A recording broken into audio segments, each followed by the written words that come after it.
Hello everyone, welcome back to my channel butter. আজকে আমি আপনাদের সাথে শেয়ার করব একদমই ঘরোয়া পদ্ধতিতে বানানো আলু দিয়ে ইলিশ মাছের ঝোল। তাহলে শুরু করা যাক।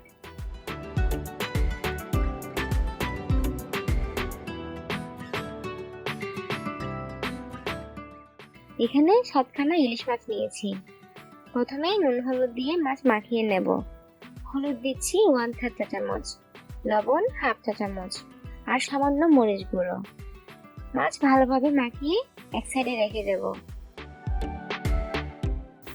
আমি জানি আলু দিয়ে ইলিশ মাছের ঝোল সবাই ভালো রান্না করতে পারেন। এই রেসিপি একদমই ঘরোয়া ভাবে আমি নিজের জন্য, নিজের বাড়ির মানুষগুলোর জন্য যেভাবে বানাই সেটাই আপনাদের সাথে আজকে শেয়ার করব, স্পেশালি নতুন রাঁধুনিদের জন্য। আশা করি রেসিপিটি ফলো করে আপনারা বানালে কেউ নিরাশ হবেন না। 3টে আলু নিয়েছি আর লম্বা লম্বা করে কেটে নেব আলুগুলো।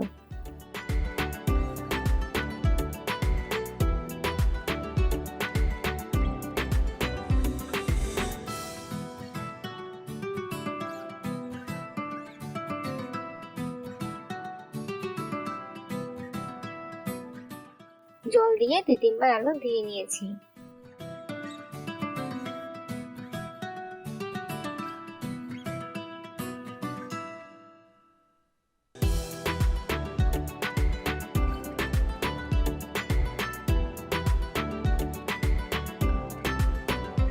এবার মূল রান্নায় আসা যাক। প্রথমেই সর্ষের তেল দিচ্ছি 3 টেবিল চামচ।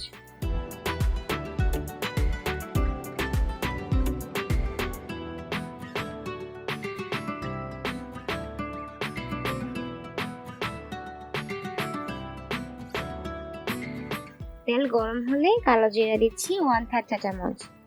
তারপর 5-6টা কাঁচামরিচ মাঝখানে কেটে দিয়ে দিলাম। হালকা ভেজে নিচ্ছি।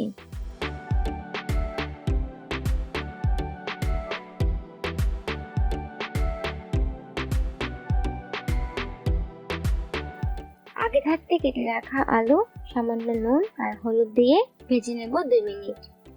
পরে মশলা অ্যাড করব।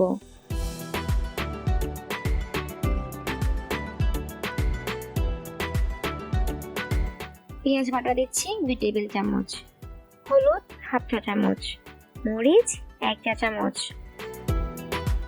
1/3 চা চামচের মতো জিরে গুঁড়ো আর লবণ স্বাদ মতো দিয়ে কষিয়ে নেব 2-3 মিনিট।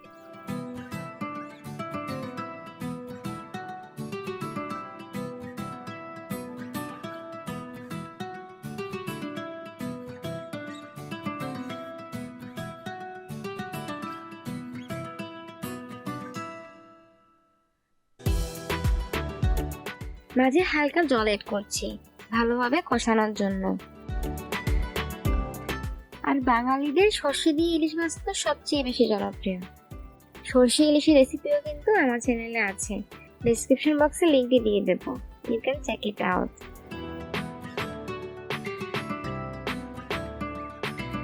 কষানো শেষে মাছগুলো দিয়ে দিলাম। সব উপকরণের পরিমাণ ডেসক্রিপশন বক্সে দেওয়া আছে, প্লিজ চেক ইট আউট। গরম জল অ্যাড করছি 1 কাপের মতো। আপনারা আপনাদের পছন্দ মতো জলটা অ্যাড করতে পারেন, তবে জল বেশি অ্যাড করলে লবণ ও মরিচের পরিমাণটাও বাড়িয়ে ইউজ করবেন।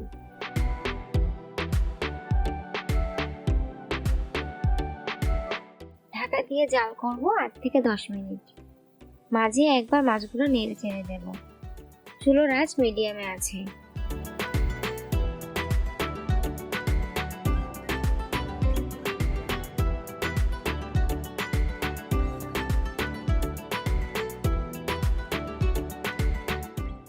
সবার শেষে গোটা কাঁচামরিচ দিয়ে দেব 5-6টা।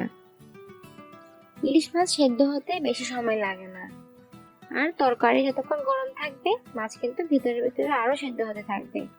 মাছ হাতা দিয়ে নাড়তে না পারলে আমার মতো দুলিয়ে দিতে পারেন, এতে মশলা তলায় লাগবে না আর জাল সব জায়গায় সমানভাবে পড়বে।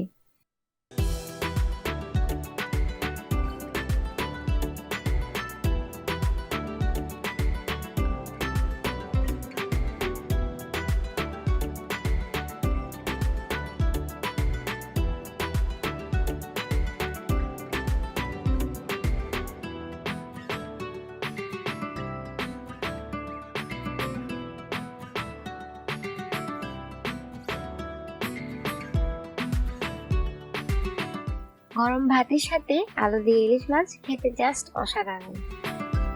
আর আপনিও ঝটপট বানিয়ে আপনার প্রিয়জনদের সাথে শেয়ার করতে পারেন। আমার রেসিপিটি ভালো লাগলে লাইক, কমেন্ট আর সাবস্ক্রাইব করতে ভুলবেন না কিন্তু। সবাই ভালো থাকবেন বাটারের সাথে। Thank you.